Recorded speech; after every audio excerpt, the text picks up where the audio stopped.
సికింద్రాబాద్ ప్రజాపాలన విజయోత్సవాల్లో భాగంగా సనత్ నగర్ నియోజకవర్గంలోని రామ్ గోపాల్ పేటలో త్రికాల మనోజ్ ఆధ్వర్యంలో ఏర్పాటు చేసిన కార్యక్రమానికి ఏఐసిసి కార్యదర్శి సనత్ నగర్ నియోజకవర్గ కాంగ్రెస్ నాయకురాలు కోట నీలిమ హాజరయ్యారు. విజయోత్సవాలను పురస్కరించుకుని కేక్ కట్ చేసి సంబరాలు జరుపుకున్నారు. కాంగ్రెస్ ప్రభుత్వంలో ప్రజాపాలన ప్రజలందరికీ చేరువుగా అందించడంలో ముఖ్యమంత్రి రేవంత్ రెడ్డి చేస్తున్న కృషి అభినందనీయమన్నారు. గత ప్రభుత్వాలు సంవత్సరాల తరబడి పరిపాలించినప్పటికీ కాంగ్రెస్ ఏడాదిలో అందించిన పాలన అందించలేకపోయారని దుయ్యబట్టారు. సనత్ నగర్ నియోజకవర్గంలో కబ్జాలు చేస్తూ ప్రజలను ఇబ్బందులకు గురి చేసే నాయకులకు కాంగ్రెస్ పార్టీలో చోటు లేదని స్పష్టం చేశారు. ఇప్పుడు ఇవాళ మనం సనత్ నగర్ కాన్స్టిట్యుయెన్సీ నియోజకవర్గంలో ప్రజా ప్రభుత్వ ఉత్సవం కంటిన్యూ చేస్తున్నాం. ఎన్నో రోజులుగా చేస్తున్నాం. ఇవాళ స్పెషల్ ఎందుకంటే ఒక మంచి కేక్ అందరూ ప్రజలతో కలిసి ఇవాళ కట్ చేయడం జరిగింది రామ్ గోపాల్ పేట్ డివిజన్లో. ఇలాగే పొద్దున మీరందరూ చూశారు, మన సనత్ నగర్ డివిజన్లో కూడా ఈ ఉత్సవాలు జరిగినాయి. ఈ రోజున ప్రత్యేకం ఏంటంటే హృదయంలో ఆ భావం లేకపోతే ఎంత సెలబ్రేషన్స్ చేసుకున్నా వ్యర్థం. కానీ మీరు చూస్తుంది ఇక్కడ ఈ మొత్తం గ్రౌండ్లో ఇంత లేట్ అయినా సరే ఎంతోమంది ప్రజలు వచ్చి ఉన్నారు. ఎంతోమంది వందలాది మంది ఎంతసేపటి నుంచో వెయిట్ చేస్తున్నారు ఈ సెలబ్రేషన్స్లో పార్టిసిపేట్ చేయాలి. బీఆర్ఎస్ కానీ బీజేపీ కానీ నేర్చుకోవాల్సింది ఏంటంటే కొత్తగా మీరు ఏదో పీఆర్లు చేసుకుని ఏదో రీల్స్ పెట్టి ఇన్స్టాగ్రామ్లో ప్రభుత్వాలు నడపడం కాదు. దిల్ జీतना है लोगों का ना, దిల్ జీतना है वो that we have done. క్రితం సంవత్సరాల్లో ప్రజల అభిమానం మేము తెచ్చుకున్నాం. అలాగే ప్రజల కోసం సేవ చేయాలి, ఏ భావంతో సేవ చేయాలో అది మాకు రేవంత్ అన్న నేర్పారు. కాంగ్రెస్ పార్టీ, సోనియమ్మ పార్టీ, ఖర్గే గారి పార్టీ, రాహుల్ గాంధీ గారి పార్టీ, ప్రియాంక గాంధీ గారి పార్టీ, వాళ్ళ త్యాగ భావం, వాళ్ళ the way they care for the poor, దాని నుంచి మేము నేర్చుకొని సనత్ నగర్ నియోజకవర్గంలో ప్రతి ఇంటింటికి వెళ్ళి ప్రజాపాలన స్కీమ్స్ కానీ ప్రభుత్వం చేసిన పనులు కానీ మేము ప్రతి ఇంటికి తీసుకెళ్ళాం. అందుకనే మీరు చూస్తున్న ఇప్పుడు అభిమానం, దాని రిజల్ట్ మేమే కాదు మొత్తం సనత్ నగర్ గల్లీ గల్లీ ప్రతి ఇంట్లో ప్రజాపాలన ఉత్సవాలు జరుగుతున్నాయి.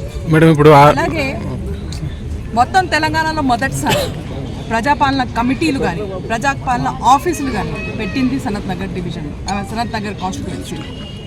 మొత్తం కాన్స్టిట్యుయెన్సీలో 3-4 ఆఫీసులు ప్రజాపాలన ఆఫీసు ప్రత్యేకంగా ఓపెన్ చేసి దానికంటూ ఒక కమిటీ పెట్టి దాంట్లో 10-20 మందిని అపాయింట్ చేసి ఎవరైతే యాక్టివ్గా పనిచేస్తారో ఇక్కడ చాలామంది దాంట్లో మెంబర్స్ ప్రజాపాలన కోసమని ప్రతి ఇంటింటికి వెళ్ళి డేటా తీసుకొచ్చి ఏదైతే మేము ఎలక్షన్లో గ్యారంటీ రూపంలో ఇచ్చామో, ఎలక్షన్ గ్యారంటీ కార్డ్ మీకు కూడా గుర్తుంటుంది, మన కాంగ్రెస్ పార్టీ ఇచ్చింది, దాన్ని ఎలా మనం ఫుల్ఫిల్ చేయాలి, పూర్తి చేయాలి, ఒక్కొక్క ప్రామిస్ని ఇంటింటికి వెళ్ళడానికి ఒక ప్రజాపాలన కమిటీ పెట్టింది. ఫస్ట్ కార్డులతో కాంగ్రెస్తో పెట్టింది ఫస్ట్ సనత్ నగర్ డివిజన్లో, మొత్తం తెలంగాణ, మొత్తం హైదరాబాద్లో. అందుకోసమే నేను చెప్తున్నాను, ఇవాళ మనకి సెలబ్రేషన్స్ అనేది మొత్తం ప్రజలు సెలబ్రేట్ చేస్తున్నారు. మొత్తం ఇక్కడ ఉన్న ప్రతి సనత్ నగర్లో ఉన్న సిటిజన్స్ సెలబ్రేట్ చేస్తున్నారు. మేడం ఇప్పుడు 6 గ్యారంటీలు 420 హామీలతో మీరు ప్రజలకు చేరువ కాలేకపోయారు, పూర్తిగా విఫలమయ్యారని ప్రతిపక్షాలు ఆరోపిస్తున్నారు. దానిపైన వాళ్ళ ఏడుపు ఏంటంటే బేసికలీ మేము సక్సీడ్ అవుతున్నాం అని. వాళ్ళ ఏడుపు ఏంటంటే ఇప్పుడు మా సనత్ నగర్ దీంట్లో కూడా చూస్తున్నాం, బీఆర్ఎస్ బీజేపీ ఏడుపు ఏంటంటే బేసికలీ వీళ్ళు ఎలా ఎంత ప్రజల అభిమానం వస్తుంది, వీళ్ళు ఎలా వీళ్ళని ఎప్పుడు ఏదో ఒక పుకారు రేపి ఏదో స్కామ్స్టర్లు మా దగ్గరికి వస్తున్నారు. ఒకరోజు ఓ వారం ఆ పుకారుతో నడుపుతారు, ఇంకో వారం ఏమో ఏం రావట్లేదని ఆ పుకారుతో నడుపుతారు. ఇది కాదండి, ఇది కాదు governance model. Governance model Revanth అన్న చూపిస్తున్నారు. ధైర్యంగా కరెక్ట్గా నడిచి గరీబోళ్ళని ముందర పెట్టుకుని వాళ్ళకి ఎలా మనం సేవ చేయాలి, మహిళలకు ముందర ఆలోచించి వాళ్ళకి మనం ఏం చేయాలి, ఒక్కొక్క మహిళని కోటీశ్వరులు చేయాలి. ఈ పని ఎందుకు చేయలేదండి బీఆర్ఎస్ వాళ్ళు? విఫలం అవుతున్నది వాళ్ళు.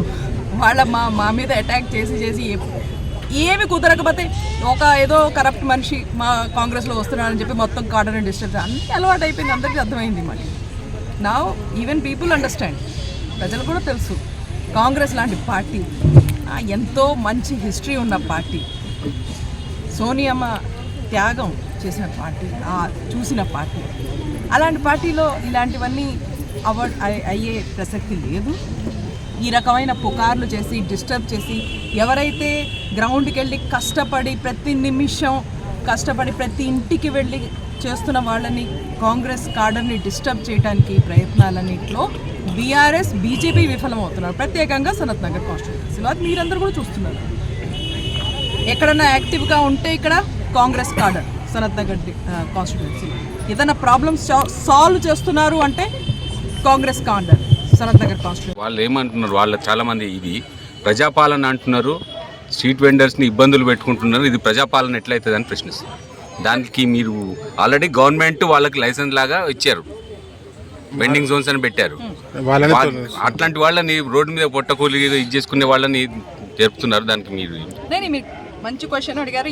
ఈ రోజున మధ్యాహ్నమే దీని గురించి నేను కూడా యాక్షన్ తీసుకున్నాను. మొత్తం ఒక మార్చ్ చేసి అందరూ ఎఫెక్టెడ్ ఎవరైతే ఉన్నారో అందరితో మార్చ్ చేసి పోలీస్ స్టేషన్ వెళ్ళి అక్కడ కూర్చుని అదంతా సమాధానం అయిన తర్వాత బయటికి రావడం జరిగింది. ఇది ప్రకాష్ నగర్ బేగంపేటలో అయింది. ఇది కరెక్టే. As a civil society person నాది కూడా ఎన్జిఓ ఉండే, నేను కూడా ముందర ఇలాంటి వాటి గురించి ఫైట్ చేశాను. పాలిటిక్స్లో వచ్చిన తర్వాత కూడా ప్రజలకి రోడ్డు మీద నడిచే హక్కు ఉంది, ఫుట్పాత్ మీద హక్కు ఉంది. అలాగే అక్కడ చేసుకున్న బిజినెస్ వాళ్ళకు కూడా వాళ్ళ బిజినెస్ మీద కూడా హక్కు. రెండు హక్కుల్ని బ్యాలెన్స్ చేసి వెళ్ళటమే గవర్నెన్స్ అంటే ప్రజాపాలన. ఇప్పుడు బేగంపేటలో అయిన సిచ్యువేషన్ ఏంటంటే అక్కడ ఏవైతే అక్కడ ఎంక్రోచ్మెంట్ అయినప్పుడు వస్తువులు ఉన్నావు వాటన్నిటిని బ్రేక్ చేయడం జరిగింది. అది బ్రేక్ చేయకూడదు కదా. మీరు రూల్స్ ఫాలో చేయండి, నోబడీ స్టాప్స్. మీరు ఖచ్చితంగా రూల్స్ ఫాలో చేయండి. You make sure that citizens are not affected. వాళ్ళ కోసం మీరు ఎంక్రోచ్మెంట్ చేసేయండి, అదంతా చేయండి. కానీ పేదవాడిని అటాక్ చేయొద్దు, పేదవాళ్ళ సామాన్ని డిస్ట్రాయ్ చేయొద్దు. ప్రజాపాలన అంటే పేదవాళ్ళ కోసం, మహిళల కోసం, వృద్ధుల కోసం, సిటిజన్స్ కోసం, హక్కుల కోసం. ఈ హక్కులు అయ్యేటప్పుడు అది 100% అవ్వాలి అనేది మా ప్రయత్నం. మాకు ఇన్స్ట్రక్షన్స్ కూడా అవే. మీరు చెప్పేది ఇక్కడ వరకు ఇది ఉంది, కానీ జిహెచ్ఎంసీ మొత్తం పరిధిలో కూడా ఈ తొలగించుళ్ళు అనేవి జరుగుతూ ఉన్నాయి. ఇప్పుడు ఆల్రెడీ సికింద్రాబాద్ అల్ఫా స్టేషన్ రోడ్లో తొలగించారు, మళ్ళీ పెట్టుకున్నారు. పబ్లిక్ హాకర్స్ది కొంతమంది పబ్లిక్ ఏమంటున్నారంటే అండర్స్టాండింగ్ అయిపోతే పెట్టుకోవచ్చు. సామాన్యుల్ని పొట్టగొడుతున్నారు. ఇది 10 ఏళ్ల నుంచి నడుస్తున్న పద్ధతి కాదండి. మీరు కూడా చూస్తున్నారు, మీరందరూ చూస్తున్నారు. హైదరాబాద్లో ఒక మార్పు మీకు కూడా కనిపిస్తుంది. రూల్స్ ఫాలో చేయడం జరుగుతుంది. రూల్స్ ఫాలో చేయలేని అలవాటు లేని వాళ్ళకి ఇది ఇబ్బందికరంగా ఉంది. కానీ నేను చెప్పేది ఏంటంటే రూల్స్ ఫాలో చేస్తున్నప్పుడు కూడాను పేదవాళ్ళది, గరీబోడిని అటాక్ చేయదు, వాళ్ళ సామాన్ని డిస్ట్రాయ్ చేయదు. ఇది సంజోతా వాళ్ళు మీరు అంటున్నారు చూడండి, ఏదో ఒక అండర్స్టాండింగ్ వచ్చి అలా అది కాదు. It follow the rules with humanity. దాంట్లో తప్పలేదు కదా. మానవత్వంతో మీరు రూల్స్ చేయండి, ఏంటి తప్పు దాంట్లో? పోలీస్ వాళ్ళకి, ట్రాఫిక్ వాళ్ళకి, జిహెచ్ఎంసీ వాళ్ళకి అందరికీ మా రిక్వెస్ట్ అదే, మానవత్వం ప్లస్ జిహెచ్ఎంసీ వాళ్ళే వాళ్ళకి పర్మిషన్స్ ఇచ్చారు ఫుట్పాత్ మీద కొన్ని వ్యాపారాలు చేసుకోవడానికి. అట్లాంటి వాటిని కూడా తొలగిస్తున్నారు. లేదు ఎక్కడైతే అలా అయింది. ఇప్పుడు మా కాన్స్టిట్యుయెన్సీ గురించి చెప్పాలి అంటే రామ్ గోపాల్పేటలో ఇప్పుడే మనకి కేసు వచ్చింది. సింధీ కాలనీలో 350 పీపుల్కి పర్మిషన్స్ ఉన్నాయి, వాళ్ళు చేసుకుంటున్నారు. ఎక్కడైతే కరెక్టో అక్కడ నేను కూడా పోరాడతాం, మా అందరి కాడర్ కూడా పోరాడుతుంది. And also I'm sure police వాళ్ళు కానీ, జిహెచ్ఎంసీ వాళ్ళు కానీ, ట్రాఫిక్ వాళ్ళు కానీ వాళ్ళు కూడా అదే చేస్తున్నారు.